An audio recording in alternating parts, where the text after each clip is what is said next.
اور یہ اول امام سے لے کر آخری امام تک مصلی امامت پہ کھڑے ہوئے نظر آئیں گے۔ تو اس سے یہ بتانا مقصود ہے کہ بزرگان دین، صوفیہ کرام، محدثین ایسے ہی نبی کریم علیہ السلام نے چونکہ خود فرمایا ہے کہ میرے بعد 12 خلفاء ہوں گے، تو یہ اتفاق ہے کہ یہی وہ 12 خلفاء ہیں۔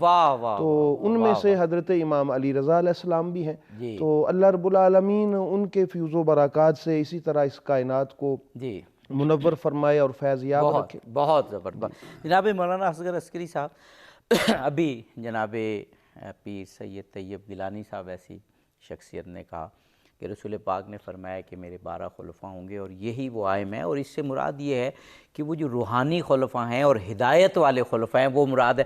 اس سے ظاہر ہے کہ ایک خلفاء راشدہ یا خلافت راشدہ کا مفہوم جو اہل سنت کے ہاں ہے وہ برقرار ہے، لیکن ہدایت کے حوالے سے ہمیشہ اہل سنت نے بھی یہی 12 خلفاء اور 12 ائمہ طاہرین اور یہی وہ مانی ہے۔ تو ایک تو اس حوالے سے بھی آپ فرما دیجئے کہ یہ امت مسلمہ کا مشترکہ سرمایہ ہے، یہ کوئی ہم اس کو 2 فرقوں میں اور 2 مکاتب میں نہیں بانٹ سکتے۔ اور دوسرا پھر امام رضا علیہ السلام کے حوالے سے تو خود حضور کی ایک حدیث ہے، وہ ہر تقریباً امام زین العابدین، امام جعفر صادق، تمام ائمہ کے حوالے سے حضور کی احادیث موجود ہیں اور متفق اہل تشیع و اہل تسنن میں، لیکن کیونکہ آج ذکر پاک اس ہستی کا ہے تو ایک تو 12 خلفاء 12 ائمہ کے حوالے سے، ائمہ اثنا عشر کے حوالے سے طیب گیلانی صاحب کی گفتگو کو آگے بڑھاتے ہوئے، اور پھر امام رضا علیہ السلام۔ بسم اللہ الرحمن الرحیم، بہت شکریہ، اور انتہائی اہم موضوع ہے اور اہم مناسبت ہے۔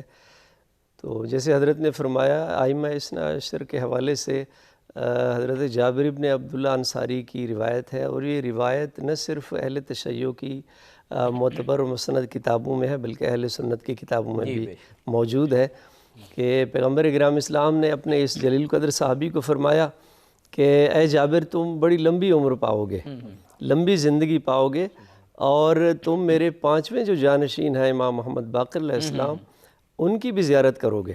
اور اسی حدیث میں حضور نے فرمایا کہ جب تم میرے 5ویں جانشین کی زیارت کرنا تو فبلغہ عنی سلامہ، حضور نے فرمایا کہ میرے اس 5ویں جانشین کو میرا سلام پہنچا دینا۔ تو یہ علیہ السلام ہستیاں ہیں جن پر رسول نے سلام کیا ہے۔ یہ جو آپ نے حدیث بیان کی یہ ایک جگہ نہیں، بہت ساری کتابوں، اور آپ نے بڑی اچھی بات کی کئی روایات کہ دیکھیں یہ بہت ساری ایسے مشترکات ہیں شیعہ سنی، اور یہ بدقسمتی سے ہم نے چونکہ فرقہ واریت کی فضا ایک رنگ ایسا چڑھ گیا، ورنہ حقیقت یہ ہے کہ ائمہ اثنا عشر اہل سنت کی معتبر کتابوں میں بھی یہی روایت موجود ہے۔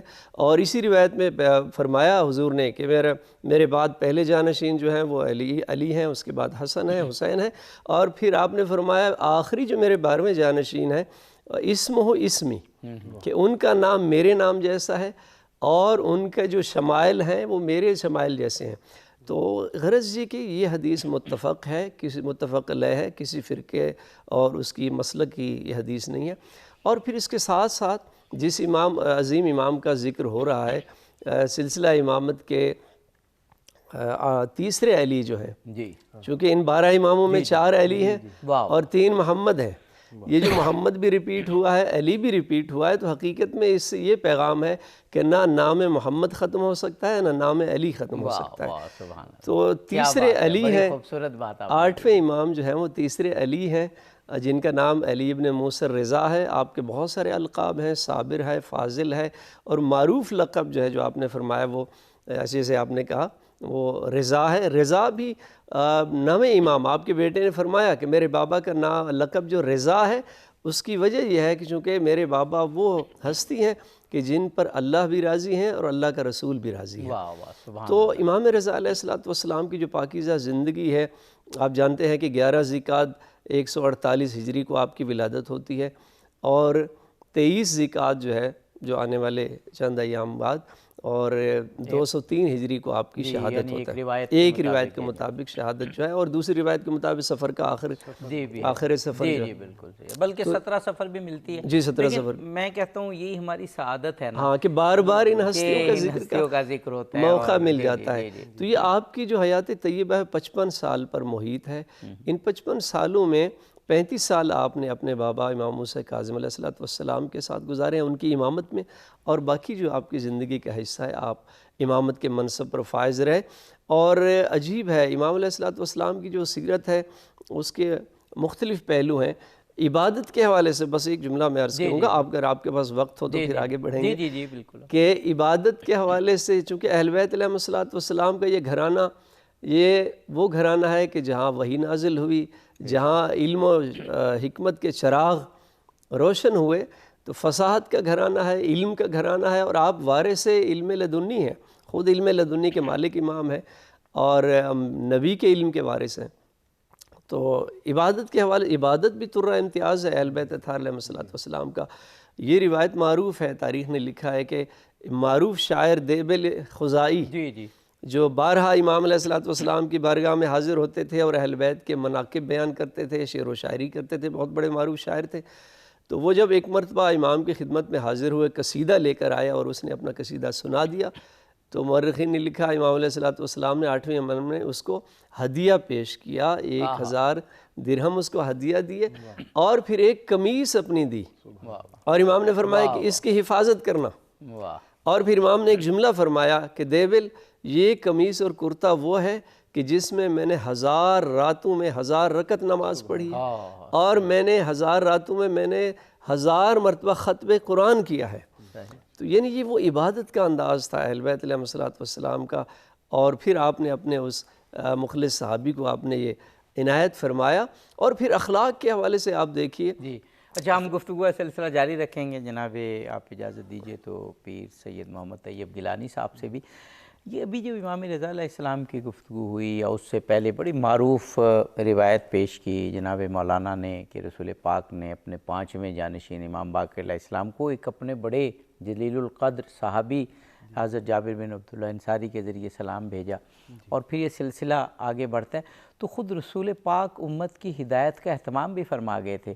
اب رسول پاک نے بار بار فرمایا کہ تمہیں میں 2 چیزیں چھوڑے جا رہا ہوں، ایک قرآن پاک اور ایک میری اہل بیت۔ تو میں چاہ رہا ہوں اس حوالے سے آپ ذرا وہ جو احادیث ہیں کہ ایمان کے تازہ ہونے کے لیے ہمارے، وہ فرما دیجیے، اور پھر امام رضا اسی اہل بیت علیہ السلام کی ایک فرد ہیں۔ جی بہت اچھی بات ہے۔ حضرت حضور نبی کریم علیہ السلام نے امت کی رہنمائی کے لیے اور امت کی نجات کے لیے یہ وصیت فرمائی ہے، اور نبی کی وصیت کا مقام کیا ہے یہ اہل ایمان بہتر سمجھتے ہیں۔ کوئی شک نہیں۔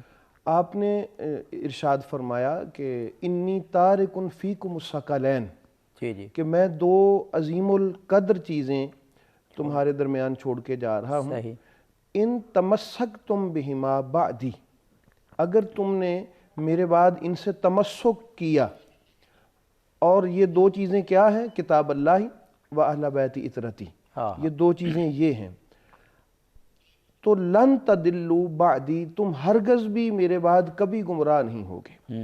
تو یہ جو لفظ لن تدلوا، یہ جو لفظ آیا اس کا معنی ہرگز ہرگز۔ اچھا، آپ امت مصطفیٰ کو اس پہ توجہ دینے کی ضرورت ہے کہ یہ گارنٹی ہے زبان رسالت کی۔ جناب پیر صاحب، ہمیں ایک وقفہ لینا ہے، وقفے کے بعد بالکل آپ کی یہی گفتگو انشاءاللہ یہیں سے متصل کریں گے۔ ناظرین، امام علی الرضا علیہ السلام کے حوالے سے بہت خوبصورت اور ایمان افروز گفتگو جاری ہے، ہمارے ساتھ رہیے۔ اہل بیت سے محبت و عقیدت کے بہت سے پھول ابھی نچھاور ہونا باقی ہیں، انشاءاللہ ہوں گے، اور امام رضا علیہ السلام کی زندگی سے متعلق بھی بہت سی بابرکت باتیں ابھی ہوں گی، ہمارے ساتھ رہیے۔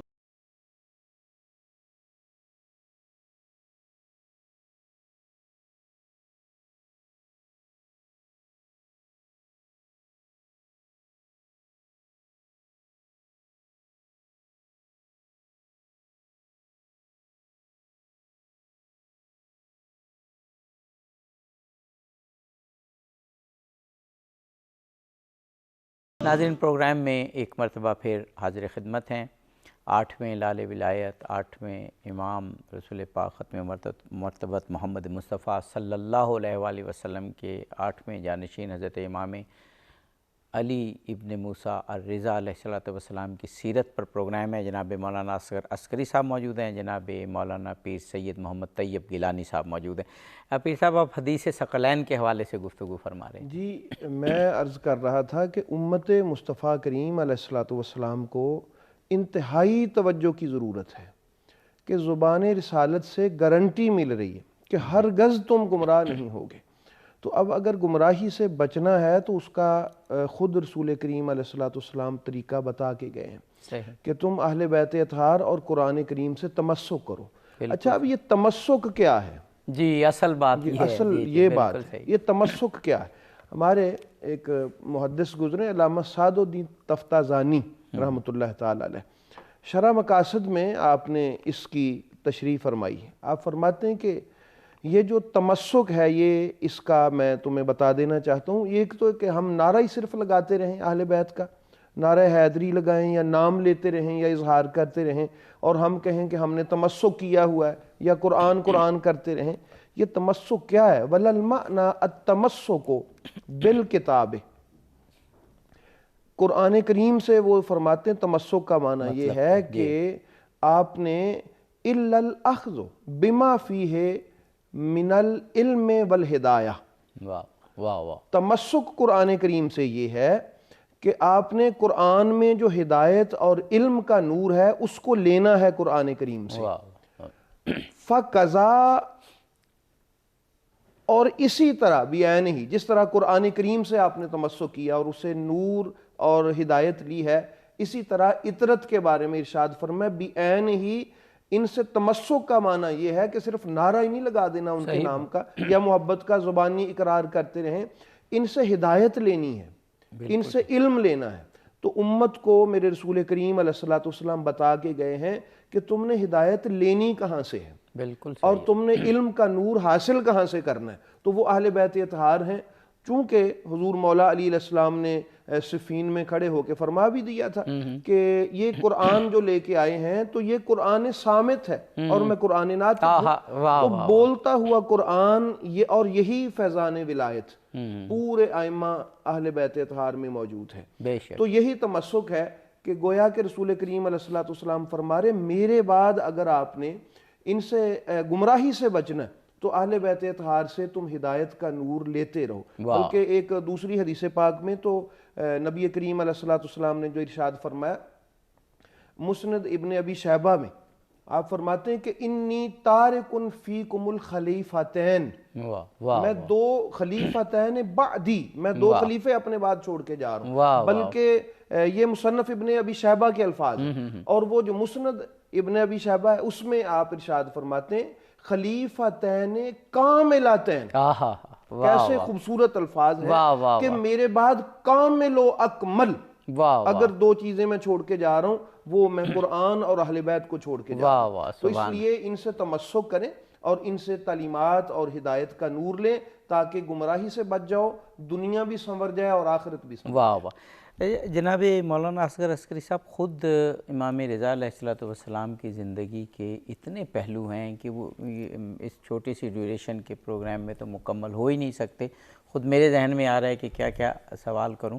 وہ جو ابھی علم کی بات ہوئی تو امام رضا علیہ الصلوۃ والسلام کا دور وہ دور تھا کہ جب باہر سے علوم جو ہے وہ عالم اسلام میں در آ رہے تھے, تراجم ہو رہے تھے یونان کے, یورپ کے دوسرے جو جگہیں تھی وہاں سے, اور ایک تھوڑی کیا کہنا چاہیے سراسیمگی یا خلیانی کیفیت تھی عالم اسلام میں.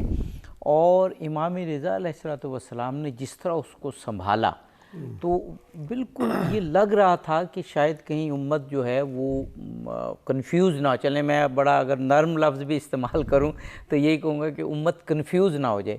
اس علمی جو میں سوال جو پیر صاحب ہیں انہی کی اس میں ایکسٹینشن میں یہ کر رہا ہوں کہ آپ نے کہا علم سے استفادہ, کہ اگر علمی طور پر امام رضا علیہ الصلوۃ والسلام عالم اسلام کو نہ سنبھالتے مامون کے دور میں تو بڑی کنفیوژن ہو جاتی. تو ابھی جو ہمیں صحیح خط صحیح علماء کے ساتھ ہمیں نظر آ رہا ہے وہ امام رضا علیہ الصلوۃ والسلام کی بہت بڑی کنٹریبیوشن ہے. فرمائیے گا. بالکل آپ نے درست فرمایا. اور ایک اہم جو امام رضا علیہ السلام کے دور میں جو ایک اہم کام ہوا وہ یہی تھا کہ واقعاً بہت سارے جب باہر سے علوم آئے، یونان سے، باقی جگہوں سے، اور دوسرے مذاہب کے بھی، جی دوسرے مذاہب کے، مسیحی، یہودی اور اس کے علاوہ بھی، تو اس میں مسلمانوں میں بہرحال ایک تذبذب کی کیفیت ہوئی ہے. اور اسی وجہ سے امام رضا علیہ السلام کے بہت سارے مناظرے ہیں. باقی ائمہ کی نسبت سب سے زیادہ مناظرے عیسائیوں کے ساتھ مناظرے ہیں، جو دہری ہیں، جو ضد دین ہیں، ان لوگوں کے ساتھ مناظرے موجود ہیں.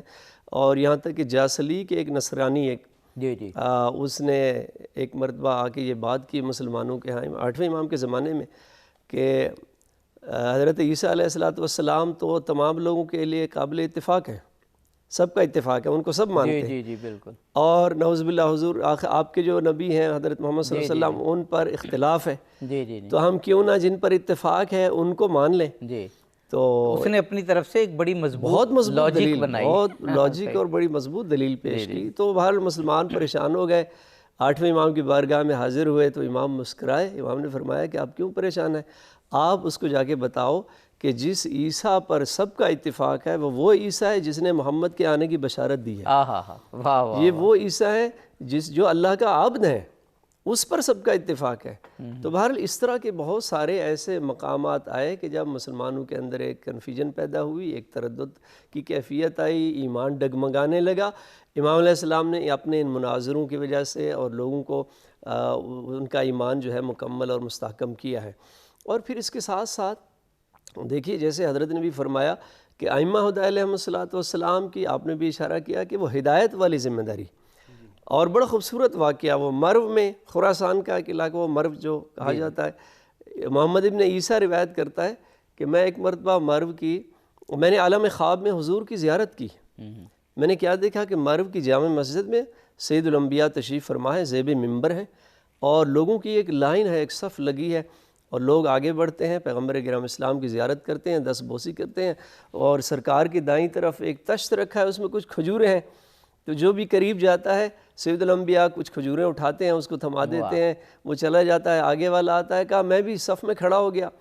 تو کہا میں جیسے قریب گیا سید الانبیاء کے تو میں نے دست بوسی کی، زیارت سے مشرف ہوا. حضور نے کھجوریں اٹھائیں، میرے ہاتھ میں دیں. تو کہا میں نے دانے گنے تو 18 دانے تھے. کہا میں نے کہا اللہ کے رسول ہے، صاحب لولاک ہے، کوئی نہ کوئی حکمت ہوگی. کہا میں نے بہت سوچا. کہا میں اس نتیجے پہ پہنچا کہ شاید میری زندگی کے 18 دن باقی رہ گئے ہیں. کہا کچھ دن گزرے تو مجھے ایک شخص نے آ کے بتایا کہ 8ویں امام خراسان میں تشریف لائے ہیں. تو کہا مسجد میں تشریف فرما ہے، اسی مسجد میں، جامع مسجد میں. کہا میں دوڑا ہوا گیا. کہا میں نے وہی منظر دیکھا جو میں نے عالم خواب میں رسول کو دیکھا تھا، کہ سید الانبیاء کا امامہ اور زیب منبر ہے 8ویں امام، اسی طرح سے لائن ہے، صف لگی ہے، اور دائیں طرف ایک تشت رکھا ہے، اس میں کھجوریں ہیں. کہا میں جیسے قریب گیا، دست بوسی کی میں نے، تو امام نے 8ویں امام نے کھجوریں اٹھائی، میرے ہاتھ میں تھمائیں. تو میں نے گنا تو 18 دانے تھے. میں نے عرض کیا مولا کچھ زیادہ اور عطا کر دیجئے. امام نے فرمایا اگر ہمارے جد نے اس سے زیادہ تجھے دی ہوتی تو میں بھی دے دیتا. تو یہ وہ ہدایت والی جو آپ نے بات کی ہے کہ ہدایت کے حقیقی وارث اور جانشین، علم کے وارث، علم رسول کے وارث. مولا کائنات کی وہ حدیث ہے کہ پیغمبر نے مجھے اتنے ابواب علم کے سکھائے، میں نے ہر باب سے ہزاروں ابواب جو ہیں اس کو آگے پھیلایا ہے اور حاصل کی ہیں. تو علوم انبیاء اور پیغمبر اکرم اسلام کے علم کے وارث، اس سلسلہ ہدایت کے وارث، اس ولایت کے وارث جو ولایت باطنی ہے، جو اللہ نے اپنے انبیاء اور اولیاء کو عطا کی ہے. تو یہ جو رشتہ ہے اہل بیت علیہم السلام کا پیغمبر اکرم اسلام کے ساتھ، یہ اصل میں وہی تسلسل ہے اسی نبوت کا. امامت جو ہے اسی نبوت کا تسلسل ہے. اور ہر امام جو ہے وہ حقیقت میں ترجمان پیغمبر اکرم اسلام ہے، رسول کی سیرت کا بھی وارث ہے، رسول کے علم کا بھی وارث ہے، اور اس سلسلہ ہدایت کو امام آگے بڑھائے. جناب پیر سید محمد طیب گیلانی صاحب قبلہ، ابھی علم کی بات ہوئی، آپ نے اہل بیت علیہم السلام کے علم کی بات کی، اور پھر علم کے حوالے سے مولانا اصغر عسکری صاحب سے ہم نے پوچھا، اور وہ جو دور تھا وہ علمی حوالے سے بڑا مغالطے پیدا کرنے والا دور تھا.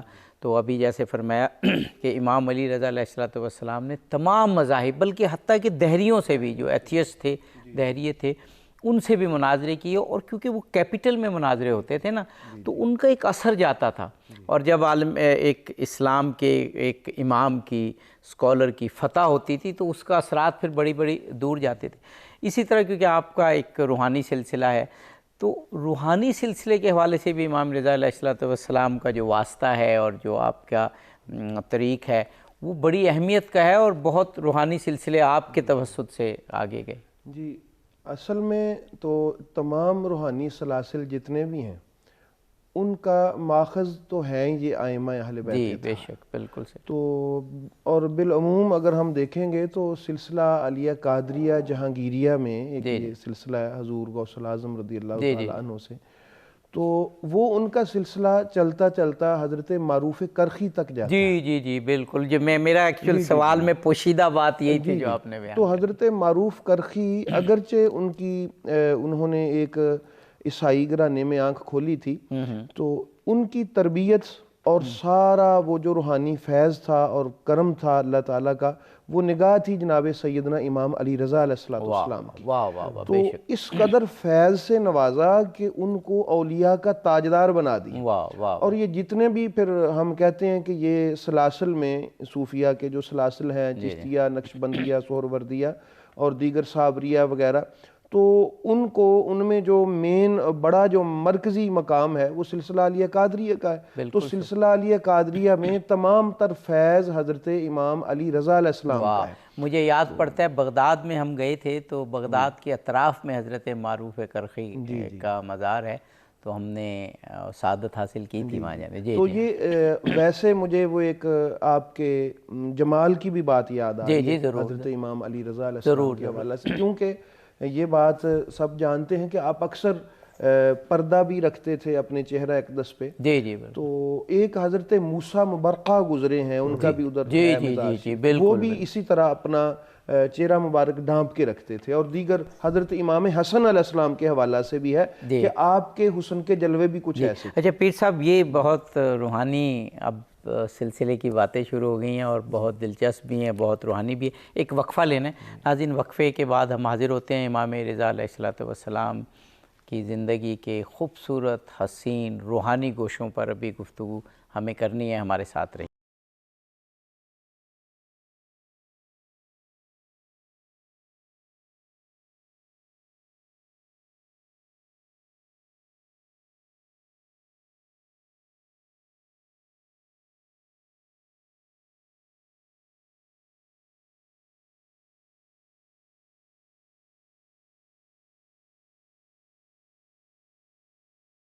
ناظرین، پروگرام میں ایک مرتبہ پھر حاضر خدمت ہیں۔ 8ویں لال ولایت اہل بیت علیہم السلام کی ایک بہت بزرگوار، بہت عظیم ہستی اور رسول پاک کے جانشین، 8ویں جانشین حضرت امام علی رضا علیہ السلام، ان کی شہادت کے حوالے سے یہ پروگرام ہے کہ ایک روایت میں ان کی شہادت 23ویں ذوالقعدہ یعنی آج کی شب ہے، تو ان کی زندگی پر، ان کے فضائل پر، مناقب پر گفتگو ہو رہی ہے، اور کیا خوبصورت ہر مکتب کے علماء ان کو خراج تحسین پیش کریں۔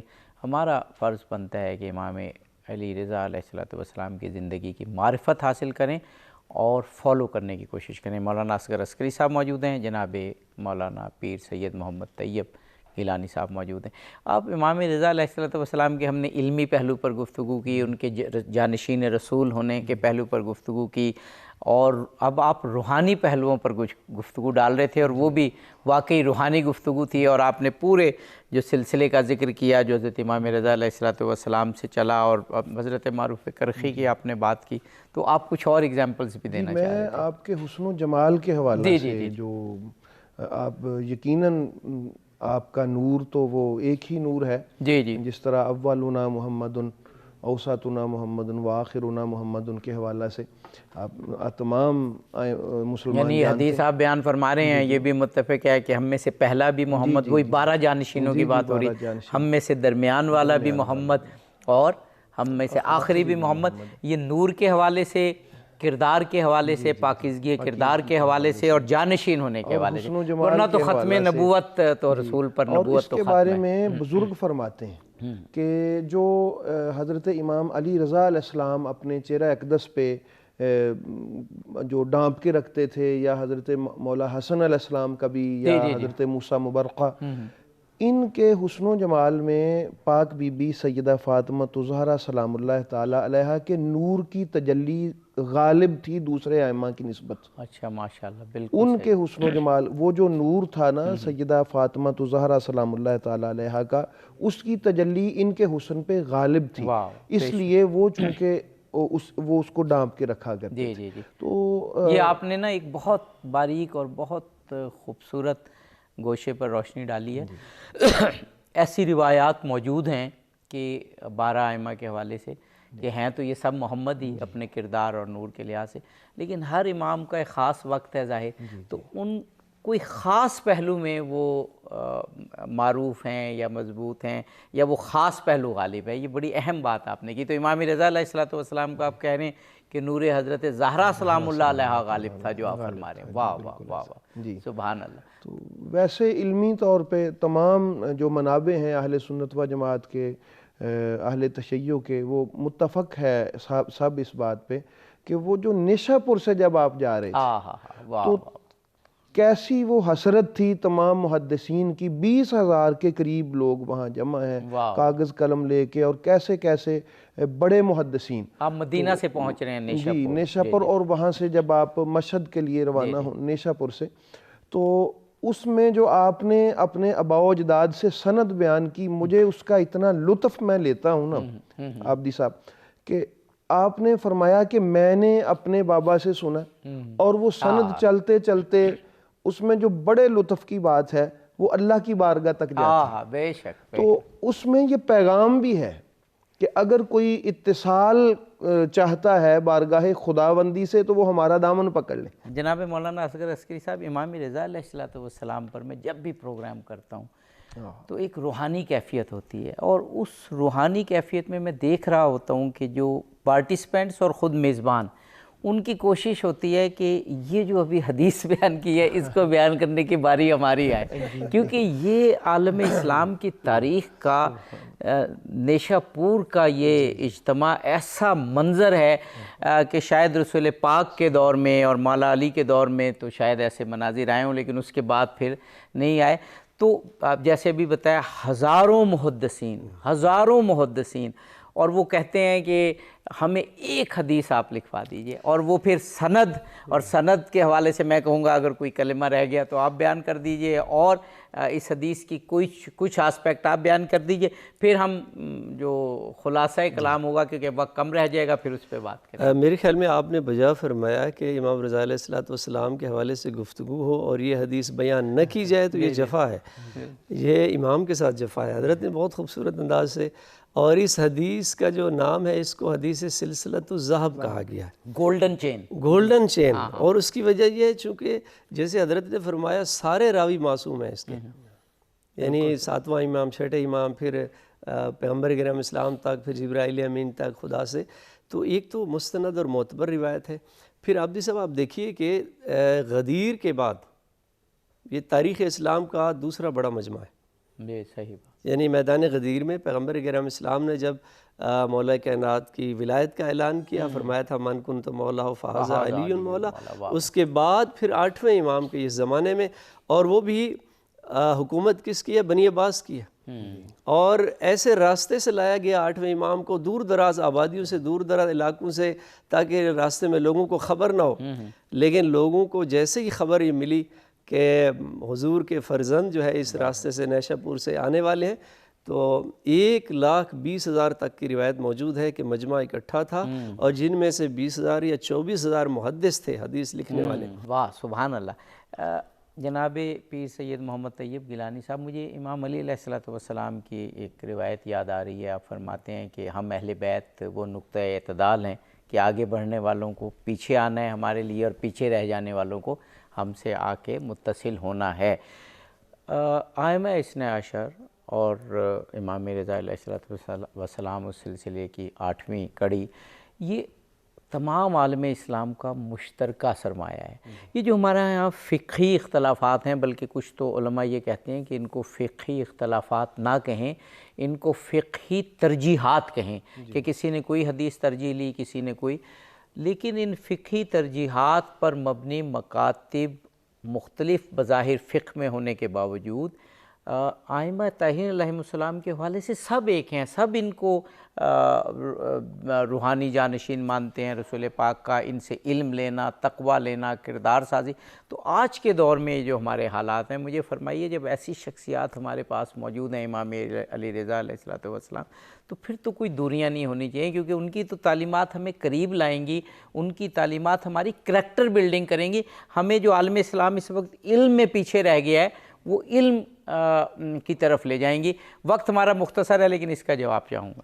جی، یہ جس طرح حدیث ثقلین میں رسول کریم علیہ السلام نے ہماری رہنمائی فرمائی ہے، جی جی، تو امت کو اسی لیے تاکہ امت ان کے ساتھ جڑ جائے اور تمسک کرے، ان سے محبت کرے اور ان سے کچھ سیکھ لے، تاکہ ہر میدان میں امت جو ہے وہ ترقی کر سکے۔ وہ جس طرح حضرت امام جعفر صادق علیہ السلام ہیں، آپ نے ہر قسم کے جو علوم ہیں، وہ سائنسی علوم ہوں اور جتنی بھی آج یہ الیکٹرونک میڈیا، یہ ہمارا جو میڈیکل انجینئرنگ ہے اور دیگر جتنے بھی یہ علمی کمالات آج ہیں، وہ سارے ادھر سے ہی سکھائے گئے ہیں۔ بے شک، اور 4000 طلبہ تھے یہ اہل بیت اطہار کے ساتھ جڑنے کا، اور میں بس آخر پہ یہ پیغام دینا چاہوں گا، وہ ایک تنبیہ سمجھ لیں رسول کریم علیہ السلام کے الصواعق المحرقہ میں حدیث پاک ہے، آپ نے فرمایا کہ لو ان رجلا سفن بین الرکن والمقام، کہ اگر کوئی شخص حضرت جو مقام ابراہیم ہے اور جو رکن ہے اس کے درمیان میں صافانہ یعنی جمع قدم ہے، وہاں بڑے اس نے ڈیرہ ہی ڈال دیا ہے اپنا، اس استقامت سے وہاں وہ بیٹھتا ہے، فصلى وصام، اور اس کی حالت یہ ہے کہ وہ روزے سے ہے اور نمازیں ادا کر رہا ہے، ثم لقی اللہ عز وجل، اور اسی حالت میں اس کو اس متبرک اور مقدس مقام پہ موت بھی آ جاتی ہے، روزے کی حالت ہے، نماز پڑھ رہا ہے، وَهُوَ مُبْغِضٌ لِأَهْلِ بَيْتِ محمد، اور اس کی بدبختی یہ ہے کہ وہ باقی تو عبادت بھی کر رہا ہے، سارا کچھ ہے، مقام بھی مقدس ہے، لیکن اہل بیت کے بغض رکھتا ہے۔ فرمایا ہوگا کیا؟ دخل النار۔ یہ نہیں دیکھا جائے گا کہ یہ کہاں تھا، کیا کر رہا تھا، عبادت کے کون سے سلسلے میں لیکن تھا، اگر بغض اہل بیت ہے، چونکہ بغض اہل بیت، اچھا یہ بغض اہل بیت کیا ہے؟ اس کی کوئی یعنی کوئی ایسا تو نہیں ہے کہ شکل پہ لکھا ہوا کوئی بھی نہیں مانتا۔ اچھا ہمارا وقت بالکل ختم ہو گیا، ایک جملے میں بتا دیجئے گا جی۔ ان کے ذکر سے دل تنگ پڑے، یہ بغض اہل بیت۔ واہ واہ، اتحاد و اتفاق کا پیغام، علم کا پیغام، روحانیت کا پیغام، کردار سازی کا پیغام، معاشرہ سازی کا پیغام، دونوں علماء نے امام علی رضا علیہ السلام کی سیرت کی روشنی میں دیا۔ جناب مولانا اصغر عسکری صاحب، جناب مولانا پیر سید محمد طیب شاہ گیلانی صاحب، بہت شکر گزار ہوں آپ دونوں ہستیوں کا۔ ناظرین، امام علی رضا علیہ السلام کی پیروی ہی میں علم ہے، کردار ہے، کریکٹر ہے، اور ہم قوموں کی صفوں میں علمی حوالے سے، روحانی حوالے سے بہت آگے جا سکتے ہیں۔ یہ پروگرام ہم سب کے ذہنوں میں ایک سوال چھوڑ رہا ہے، جب اتنی عظیم اور علمی شخصیت ہمارے درمیان موجود ہے تو کردار سازی و معاشرہ سازی و ترقی چندہ مشکل نہیں۔ اظہر علی عابدی کو اجازت دیجیے، فی امان اللہ۔